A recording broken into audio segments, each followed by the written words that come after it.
శ్లోకం అదే పద్యము అర్థము రెండు. Okay madam. అల్పుడెప్పుడు పల్కు నాడంబరముగాను సజ్జనుండు బల్కు జల్లగాను కంచు మ్రోగునట్లు కనకంబు మ్రోగున విశ్వదాభిరామ వినురవేమ.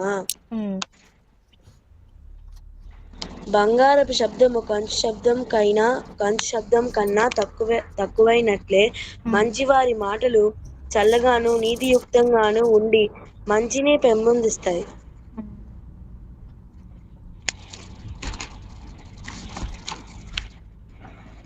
సుమతి శతకం.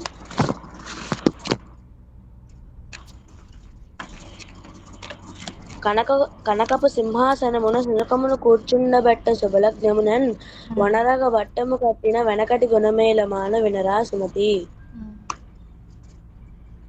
కుక్కను తెచ్చి బంగారపు సింహాసనం మీద కూర్చోబెట్టినా అది దాని యొక్క గుణాన్ని విడిచిపెట్టదు. అలాగే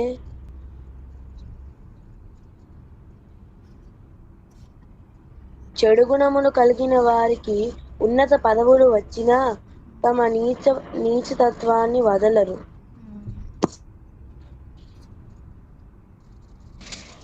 అంతే మేడం. అర్థమైందా నీకు? మొదటి పద్యంది ఈ పద్యంది అర్థమైందా? అర్థమైంది మేడం, అర్థమైంది. అంటే ఒకదాన్ని వివరించు, నేను వింటాను. కంచు మోగినట్టు చెప్పు.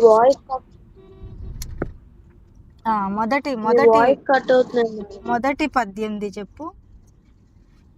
నీకు ఏం అర్థమైందో చెప్పాలి. పద్యం చదవాలా మేడం? పద్యం కాదు, దాని మీనింగ్ నీకు అర్థమైందా లేదా? అర్థమైంది మేడం. ఏం అర్థమైందో చెప్పాలి ఇప్పుడు, వివరించి చెప్పాలి. నాకు అర్థమయ్యేటట్టు చెప్పాలి ఇప్పుడు. సరే మేడం.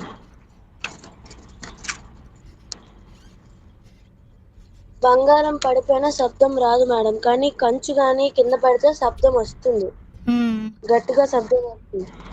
అలాగే మంచివారి మాటలు నీతియుక్తంగా మంచినే గుర్తిస్తాయి మేడం. చెడువారి మాటలు చెడ్డగానే ఉంటాయి. అంటే మంచివారు నిజాయితీగా నీతియుక్తంగా ఉంటారు, కానీ చెడ్డవారు అబద్ధాలు చెప్పుకొని. అంటే దానికి దీనికి ఏంటి సంబంధం? అది మంచి, ఇది చెడు. బంగారానికి దీనికి ఎలా కనెక్షను? బంగారం కింద పడినప్పుడు శబ్దం రాదు మేడం, కంచు పడినప్పుడు శబ్దం వస్తుంది. బంగారంకి విలువ ఎక్కువ. అంటే సౌండ్ రాలేదు అని దానికి తక్కువ విలువ ఉంటుందా? కాదు కదా. అదే స్టీల్వి ప్లేట్స్ కానీ అవి పడితే ఎక్కువ సౌండ్ వస్తుందా? వస్తుంది మేడం. అంటే హడావిడి చేసేవాళ్ళు, గోల్ చేసేవాళ్ళు, అబద్ధాలు చెప్పేవాళ్ళు ఎంత ఎక్కువగా మాట్లాడినా నిజము అనేది బంగారంలాగా సైలెంట్గానే ఉంటుంది. అంటే నిజాయితీగా ఉండేవాళ్ళు కూడా నెమ్మదిగా ఉంటారు అని అర్థం దానిలో. అంటే ఇప్పుడు నువ్వు ఎలా ఉండాలనుకుంటున్నావు ఆ రెండిట్లో? కంచులాగానా, బంగారం లాగానా? బంగారం లాగా మేడం. అంటే ఎలాగా? తక్కువ మాట్లాడాలా, ఎక్కువ మాట్లాడాలనుకుంటున్నావా? తక్కువ మాట్లాడాలనుకుంటున్నా. ఓకే. అంటే ఇప్పుడు ఎందుకు మాట్లాడిస్తున్నానంటే నీ చేత ఇట్లా మాట్లాడితే ఏమవుతుందంటే అది నీకు బాగా గుర్తుంటుంది. ఊరికే చదివేసి అర్థం చదివేస్తే గుర్తుండదు. ఓకేనా? ఇంకొకటి పద్యం చదివావు కదా, దాని గురించి చెప్పు ఒకసారి. కనకపు సింహాసనమున శునకము కూర్చుంది, అదేనా మేడం? అదే అదేం అర్థమైంది? కుక్కకి ఎంత గొప్ప పదవి ఇచ్చినా దాని చెడుగుణం అది మానదు. ఎట్లాగా? అంటే మేడం, ఇప్పుడు కుక్కని బంగారు సింహాసనం మీద కూర్చోబెట్టి అందరికి భోజనాలు పెట్టి ఆ ఎంగిలాకులు ఉంటాయి కదా మేడం, వాటిని వెళ్ళి నాకుతుంది మేడం కుక్క. ఎందుకని? దాని స్వభావం మేడం అది. అంటే దాని స్థానం ఏంటో అక్కడైతే అది నేల మీద దాని స్థానం అయితే మనం తీసుకువెళ్ళి దాన్ని బంగారపు సింహాసనం మీద కూర్చోబెట్టినా దాని కుక్క బుద్ధి అనేది పోదనమాట. అది అంతలా క్లియర్‌గా చెప్పాలి నువ్వు. అప్పుడు నీకు అర్థమైనట్టు. నువ్వు ఇప్పుడు నువ్వు నాకు చెప్పావు అంటే, నా ప్లేస్‌లో ఇంకెవరన్నా చిన్న పిల్లలున్నా గూడా వాళ్ళకి అర్థమయ్యేటట్టు చెప్పగలగాలి. ఇప్పుడు చెప్పు ఒకసారి. ఇంకా నేను నీకంటే చిన్న పిల్లననుకో, నాకెలా చెప్తావు అర్థమయ్యేటట్టు?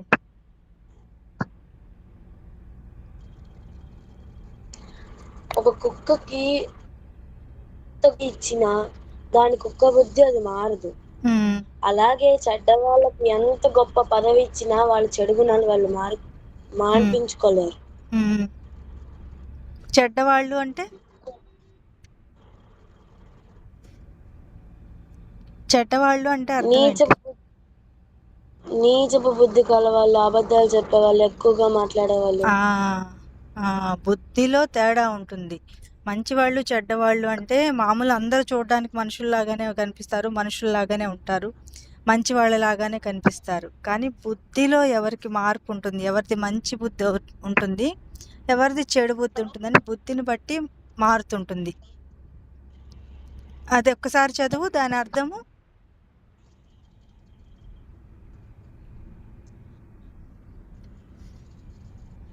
కుక్కకి బంగారపు సింహాసనం మీద కూర్చోబెట్టినా అది దాని యొక్క బుద్ధిని మార్చుకోలేదు. అలాగే చెడు గుణములు కలిగిన వారికి ఉన్నత పదవులు ఇచ్చినా తమ నీచత్వాన్ని వదులుకోలేరు. అది అంటే చెడ్డవాళ్ళకి పెద్ద పెద్ద పదవులు వచ్చాయనుకో, వాళ్ళ ఒరిజినల్గా ఉండే వాళ్ళ బుద్ధి ఎలా ఉంటుందో అలాగే ప్రవర్తిస్తారు, కానీ రాజులాగా ప్రవర్తించరు కదా. అంతే కదా. కుక్కపిల్లని తీసుకువెళ్ళి మనము ఆ సింహాసనం మీద, సరే ఒక సోఫా అనుకో, సోఫా మీద కూర్చోబెట్టామనుకో, అది సుస్సు పోసేసింది అనుకో అంటే కుక్కపిల్ల అది మామూలుగా అది రోడ్ల మీద తిరుగుతూ అటు ఇటు తిరుగుతూ అట్లా వెళ్ళేదాన్ని తీసుకువెళ్ళి మనం సింహాసనం మీద కూర్చోబెడితే అది బంగారపు సింహాసనం అని మనకి తెలుసు, దానికి తెలియదు కదా. అంతేనా? దాని దాని దాన్ని మామూలుగా రోజువారీ కార్యక్రమాల్లాగా అక్కడ కూడా పాస్ పోసుకుంటూ వెళ్ళిపోతుంటుంది అనమాట. అంటే ఎవరికి ఏ స్థానం ఇవ్వాలో ఆ స్థానం ఇవ్వాలి. బంగారం సింహాసనం మీద మంచి వ్యక్తుల్ని, మంచి బుద్ధి ఉన్న వాళ్ళని, మంచి ఆలోచనలు ఉన్న వాళ్ళని తీసుకెళ్ళి కూర్చోబెడితే అక్కడ ఉండే ఏదైతే ఇప్పుడు రాజ్యం అయితే సింహాసనం అంటే అంతే కదా, పదవి కదా. ఇప్పుడు సీట్ అనుకో, అట్లా అంటే రాజకీయ నాయకులు కావచ్చు, లేదా మనకి ఎంతో ముందు కాలంలో అయితే రాజులు కావచ్చు. అట్లాంటి చోటు మంచి వ్యక్తిత్వం ఉన్న వాళ్ళు వస్తే మంచి జరుగుతుంది అందరికీ. అదే గనక ఇట్లాంటి కుక్క బుద్ధి ఉన్న వాళ్ళు అలాంటి వాళ్ళు వస్తే ఏం చేస్తారు, వాళ్ళ మామూలు స్వభావం ఏముంటుందో అదే చూపిస్తారు, కానీ అందరికీ ఉపయోగపడేవి చేయరన్నమాట. ఓకేనా? ఇంకేదన్నా చెప్తావా, కథ ఏదైనా చెప్తావా? నేను ఇప్పుడు జర్నీలో ఉన్నా కదా, నా దగ్గర బుక్స్ లేవు. ఏవైనా నీకు వచ్చినవి ఏమన్నా చెప్తాను మేడం. కథ కానీ, మీ గణపతి ఏంటిది అది నువ్వు చదివేది?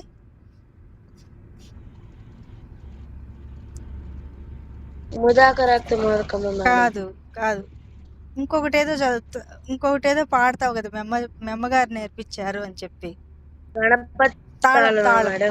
గణపతి తాళం కానీ, నీ ఇష్టం ఏదైనా, పాట కానీ, కథ కానీ, లేదా ఇన్స్పిరేషన్గా నువ్వెవరి గురించి అయినా నీకు తెలుసా? ఇంతకుముందు మనం అనుకున్నాం కదా, ఛత్రపతి శివాజీ గారి వాళ్ళ మదర్ గురించి, వీళ్ళందరి గురించి తెలుసుకోమని చెప్పి ఇంతకుముందు చెప్పాను కదా. అట్లా ఎవరి గురించి అన్నా చదివావా బుక్స్?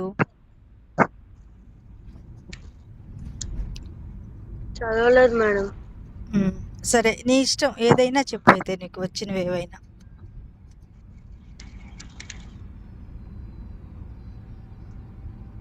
పోయిన వారం ఏం చెప్పుకున్నాం మనం? మేడం రామరక్ష స్తోత్రం చెప్పారు మేడం. ఈ 2 శ్లోకాలు అదే బ్రాహ్మణోత్తమం, భగవద్గీత సుమతి శతకం లాంటి భగవద్గీత స్టార్ట్ శ్లోకాలు. చేసాము. ఇంకొకటి ఏంటి, రామరక్షా స్తోత్రం అయిపోయింది కదా. సరే, రామరక్షా స్తోత్రం ఒకసారి చదువు, తప్పులు లేకుండా చదువు. పోయిన వారం అన్ని చాలా తప్పులు చదివావు, నెమ్మదిగా తప్పులు మేడం ఈ వారం కూడా తప్పులు లేకుండా రాలేదు మేడం. ఏంటమ్మా? అంటే నేను చదివినప్పుడు ఇంకా తప్పులు ఉన్నాయి మేడం. ఇంకా తప్పులు వస్తున్నాయా? ఓకే, అయితే సరే, నెక్స్ట్ వీక్ ఇది ప్రాక్టీస్ చేసుకొని వస్తావా?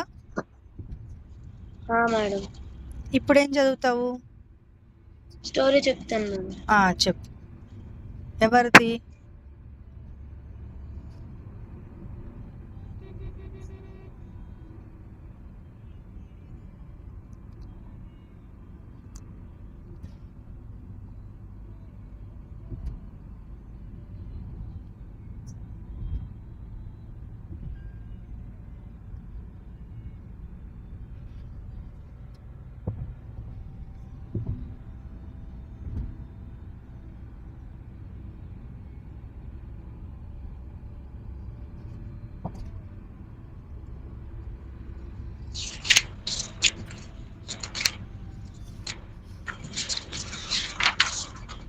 మేడం దేశభక్తి గురించి లెసన్ ఉంది మేడం మాకు. చెప్తావా? చెప్తాను మేడం. చెప్పు నాన్న. రచయిత్రి పరిచయం. పవని నిర్మల ప్రభావతి. పవని నిర్మల ప్రభావతి గారు ప్రకాశం జిల్లా ఒంగోలులో జన్మించారు. వెంకట నరసింహారావు, సరస్వతమ్మ వీరి తల్లిదండ్రులు. భర్త పేరు శ్రీధర్ రావు. ఈమె చదివింది 10వ తరగతి అయినా చేయి తిరిగిన రచయిత్రి. అనాథ, ఎదలో ముళ్ళు, నాగరికత నవ్వుతోంది మొదలైన 7 సుప్రసిద్ధ కథా సంపుటాలు, ఉదయ కిరణాలు, శాపగ్రస్తులు, రాలిన పూలు మొదలైన 17 నవలలు ఈమె కలం నుండి జాలువారాయి. ప్రస్తుతం పాఠం కథానిలయం నుండి గ్రహించబడింది. మాతృభూమి. ఏమిట్రా నువ్వంటుంది సుధీర్, అంది పద్మజ కంగారుగా. తలెత్తి చూశాడు సుధీర్. తన కోసం బల్ల మీద పెట్టిన టిఫిన్ ప్లేట్ను దగ్గరగా జరుపుకుంటూ నింపాదిగా అన్నాడు సుధీర్. రేపు కలెక్టర్ ఆఫీస్ దగ్గర సైన్యంలో చేరదలుచుకున్న యువకుల్ని ఎంపిక చేస్తారటమ్మా. నేను సైన్యంలో చేరుతాను. క్షణకాలం కొడుకు వైపు అయోమయంగా చూస్తూ, నీకేమైనా మతిపోయిందా సుధీర్? అలాంటి కర్మ నీకేం పట్టింది? ఒక్కగానొక్క కొడుకువి. మనకున్న వ్యాపారం, ఆస్తులు చూసుకుంటూ మా కళ్ళ ముందే ఉండవచ్చు కదా అంది తల్లి. సుధీర్ ఆశ్చర్యంగా తల్లివైపు చూశాడు. అది కర్మ అమ్మా. దేశాన్ని కాపాడుతూ దేశ ప్రజల్ని రక్షించే ఉద్యోగం అమ్మా. అది కర్మ ఎలా అవుతుంది? ఎన్నో మహిళా మండలాలు స్థాపించావు, వారిని ఉత్తేజపరుస్తూ ఎన్నో ఉపన్యాసాలు ఇస్తావు, పెద్ద చదువు చదువుకున్నావు, నువ్వేనా ఇలా మాట్లాడేది అంటూ చిరు కోపంతో తల్లిని ప్రశ్నించాడు. ఏమిటమ్మా పలకవు? నా పేరెందుకు సుధీర్ అని పెట్టావు అని అరుస్తున్న కొడుకుని చూస్తూ చిరునవ్వు నవ్వింది పద్మజ. ఇప్పుడు తమాషాలు కాదమ్మా. రేపు పట్నం వెళ్ళి సైన్యంలో చేరుతాను. తాడి చెట్టు మళ్ళీ ఇంత పొడవు పెరిగాను. నా కండలు చూడు ఎలా ఉన్నాయో. తప్పక ఎన్నికవుతాను. సుధీర్ ప్లేట్లో చేయి కడుక్కుంటూ దృఢంగా అన్నాడు. పద్మజ తెల్లబోయింది. కొడుకు చాలా పట్టుదలగానే ఉన్నాడన్న విషయం ఆమెకు బోధపడింది. సుధీర్కి దగ్గరగా కూర్చుని మెల్లగా అంది ఆమె. చూడు నాన్న, నువ్వు ఒక్కడవే మాకున్నది. నువ్వు మమ్మల్ని వదిలి వెళ్ళిపోతే మేమేం కావాలి అంటూ కన్నీళ్లు పెట్టుకుంది. సుధీర్ అమ్మ మాటలో కలవరపడ్డాడు. అదేమిటమ్మా అలా మాట్లాడితే, మరి దేశం అన్నాడు. ఆమె కన్నీళ్లు తుడుచుకుంటూ, దేశం ఏమీ కాదు, దానికోసం ఉన్నారులే చాలా మంది. నా మాట విను. గుట్టుగా నిన్నే విషయంలోనూ నొప్పించలేదు. ఈ విషయంలో నన్ను మీ నాన్నగారిని నొప్పించుకో అంటూ ఆమె వంటగదిలోకి వెళ్ళిపోయింది. సుధీర్ సోఫాలో కూర్చుని మౌనంగా ఆలోచిస్తున్నాడు. అంతలో తండ్రి రాజారావు బయట పనులు ముగించుకొని ఇంటికి వచ్చాడు. పద్మజ జరిగిన విషయాన్ని చెప్పింది. కొడుకు దగ్గరికి వెళ్ళి, నీకిదేం పాడు బుద్ధిరా? ఏదో BA పూర్తయింది కదా, వ్యాపారం చేస్తావని నేను సంబరపడుతుంటే అని గర్జిస్తూ అన్నాడు. వ్యాపారం చేయడం నాకు ఇష్టం లేదు నాన్న. ఏదైనా ఉద్యోగం చేయాలనే ఉద్దేశంతోనే సైన్యంలో చేరాలనుకున్నాను అని నసుగుతూ అన్నాడు. అందుకని సైన్యంలో చేరి చేస్తావా అన్నాడు తండ్రి. చేరిన వాళ్ళంతా చావరి నాన్న. చాలేవోయ్ అది తెలివి. నీకు ఉద్యోగం కావాలి కదా. సరే, రేపు నాతో పాటు రా. తెలిసిన వారి దగ్గర ఏ గుమస్తా ఉద్యోగమైనా ఇప్పిస్తాను అంటూ సుధీర్ కుమార్ మాటకు అవకాశం ఇవ్వకుండా బయటకు వెళ్ళిపోయాడు రాజారావు. ఈనాటి సమాజంలో కొంతమందికి దేశభక్తి, ధైర్యం, సాహసం లేవు. సమాజాభివృద్ధి కాంక్ష లేదు. మనిషికి స్వార్థపు బ్రతుకులే తప్ప అని పెద్దగా గొణుగుతున్న కొడుకు వైపు వాత్సల్యంతో చూసింది పద్మజ. ఇది పద్మజ రాజారావుల కుటుంబ పరిస్థితి. ఆదర్శ భావాల్ని, దేశభక్తిని అణిచివేసిన పరిస్థితి. అదే ఊరిలో చంద్రమ్మ రోషయ్యల కుటుంబం.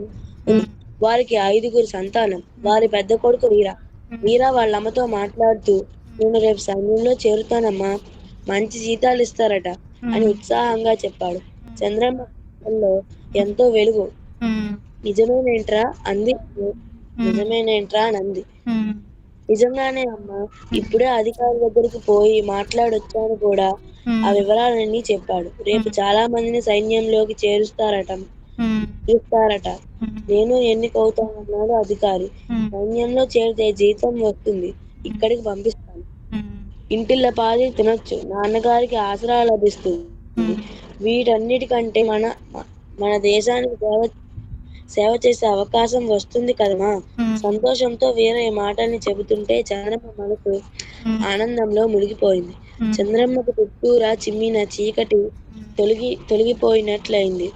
భర్త రెక్కల కష్టం తొలగిపోతుందని భావించింది. పిల్లలకు చదువు చెప్పించవచ్చు అనుకుంది. అంతలో గుండెలు పిండేసే ఆలోచన ఆమె ఎదలో ముళ్ళులా కదలాడింది. సైన్యంలో చేరితే యుద్ధం వస్తే తల్లి ప్రేమ కళ్ళ ముందు కదలాడగా మెల్లగా అంది. అది విన్న వీర పక్కున నవ్వాడు. యుద్ధంలో గాక ఇక్కడ మాత్రం చావకూడదా ఏమిటమ్మా? పస్తులుండి బాధపడడం కంటే ఉన్న 4 రోజులు హాయిగా బతకడం మేలు కదా. దేశం కోసం చావడం కంటే గొప్పేముందమ్మా. అలాంటి మంచి చావునే కోరుకోవాలే తప్ప దాని గురించి బాధపడకూడదు అంటూ బయటకు వెళ్ళిపోయాడు వీర. ఈ మాటలు విన్న రోషయ్య మీసం మెలేస్తూ గర్వంగా నవ్వాడు. ఆడు నా కొడుకే చంద్రి. గుండె ధైర్యం చూసావా, అది నాది. అత్తరత్తలా చేసే మాటలు అన్నాడు నా బిడ్డ. వీళ్ళు కాకపోతే మరెవ్వరు దేశానికి సేవ చేస్తారు.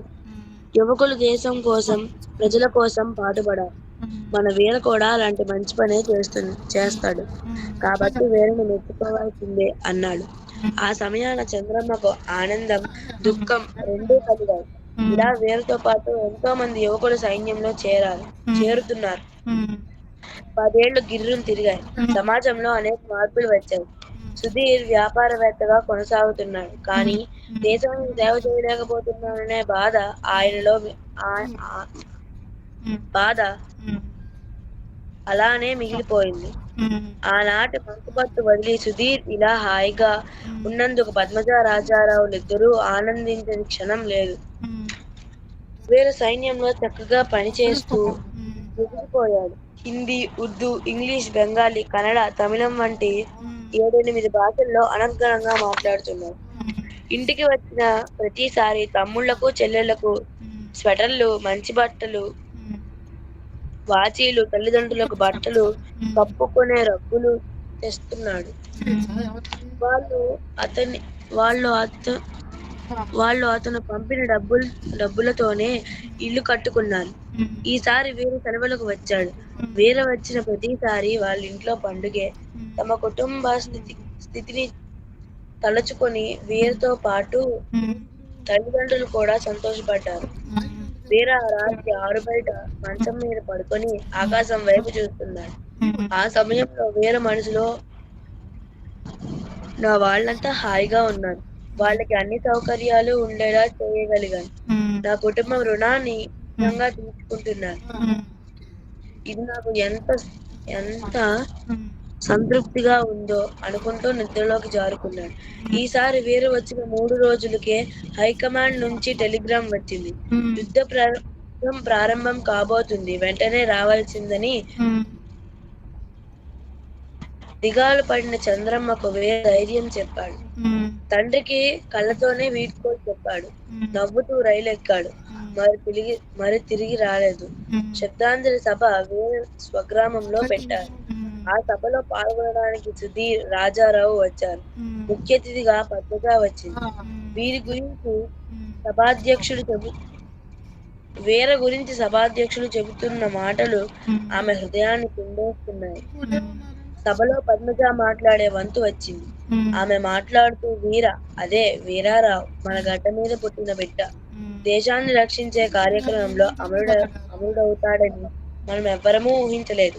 ఈ సంఘటనకు నా గుండెలు పగిలిపోతోంది. మరి తల్లి చంద్రమ్మ ఎలా భరిస్తోందో. ఆమె వీర మాత. ఆమె జితియాబాయి వంటిది. తల్లి కన్నా ఈ బిడ్డ మన జిల్లాకే కాదు, రాష్ట్రానికే మణిపోస. వారి తల్లిదండ్రులు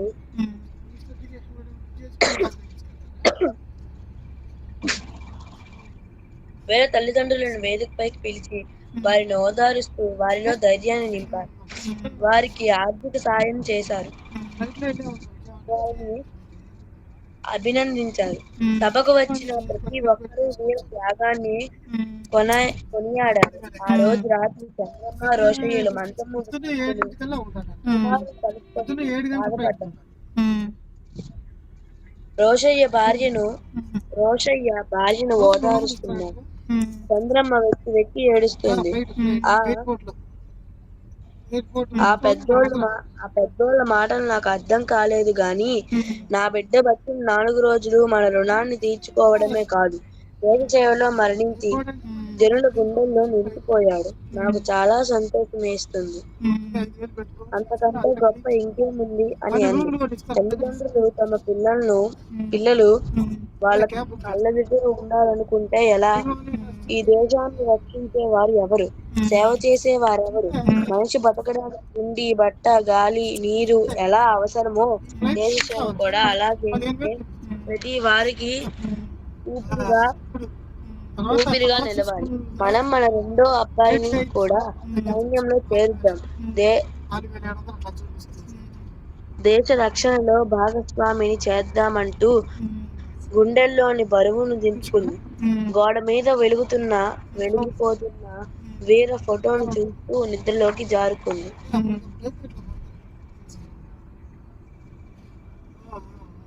అయిపోయిందా? అయిపోయింది మేడం. అయిపోయిందా? దీంట్లో ఏం అర్థమైంది నీకు? అయిపోయింది మేడం. దీనిలో నీతి ఏంటి?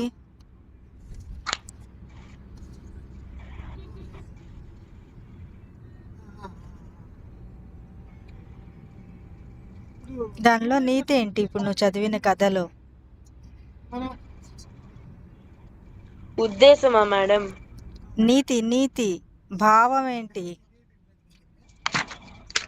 మొత్తం టోటల్ చదివావు కదా కథ అంతా. దాంట్లో నువ్వు నేర్చుకోవాల్సినది ఏంటి? విద్యార్థులు దేశ రక్షణకు అహర్నిశలు పాటుపడే సైనికులకు సేవలను గుర్తించాలని, నేను సింపుల్ గా చెప్తాను. మనము అట్లా స్టోరీ లాగే చదివి వదిలేస్తే అది అర్థం కాదు. దాన్ని మనం మామూలు మాటల్లోకి తీసుకొని రావాలి. అంటే ఇప్పుడు దానిలో నీతి, మొత్తం కథ మీద ఏంటి నీతి?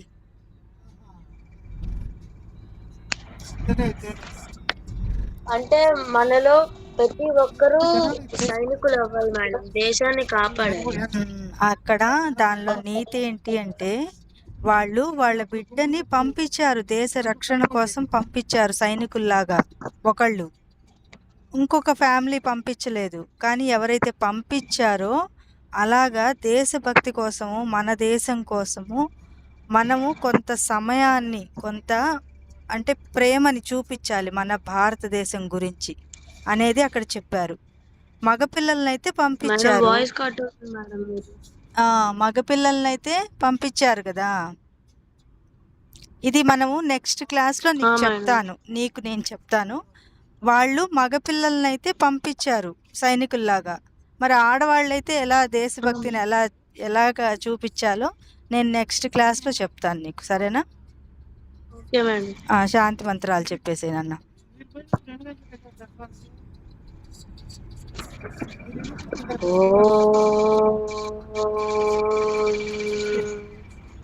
సర్వే భవంతు సుఖినః, సర్వే సంతు నిరామయా, సర్వే భద్రాణి పశ్యంతు, మా కశ్చిద్ దుఃఖభాగ్ భవేత్. ఓం శాంతి శాంతి శాంతి. లోకా సమస్తా సుఖినో భవంతు, లోకా సమస్తా సుఖినో భవంతు. మూడోసారి. లోకా సమస్తా సుఖినో భవంతు. Very good. తర్వాత లాస్ట్లో చెప్పవలసినవి జయ జయ శంకర హర హర శంకర. అదే మేడం, ఇంకా చెప్పలే. జై శ్రీరామ్ మేడం. శ్రీ గణేశాయ నమః, శ్రీ సరస్వతి నమః, శ్రీమాత్రే నమః, శివాయ గురవే నమః, శ్రీ గురుభ్యో నమః. జయ జయ శంకర హర హర శంకర, శారదే పాహిమాం, శంకర రక్షమాం, జై భారత్ జై Hind. Very good, very good. ఇప్పుడు ఇంకా అరగంట టైం ఉంది కాబట్టి ఒక్కసారి భగవద్గీత శ్లోకాస్ ఉన్నాయి కదా లాస్ట్ క్లాస్లో చెప్పుకున్నవి, రెండా మనం చెప్పుకుంది, మూడా? రెండేనా? రెండు చెప్పుకున్నావా, మూడు చెప్పుకున్నావా? గుర్తులేదు మేడం, బుక్ తేలే. సరే సరే, అవి రెండు చదువు, వాటి అర్థం కూడా చదువు. నేను నెక్స్ట్ క్లాస్లో ఒకసారి వింటాను ఎంతవరకు అయిందో. రెండు చెప్పాను, మూడు చెప్పాను, నా బుక్లో చూస్తాను, సరేనా? సరే, జై శ్రీరామ్ నాన్న. జై శ్రీరామ్. జై శ్రీరామ్.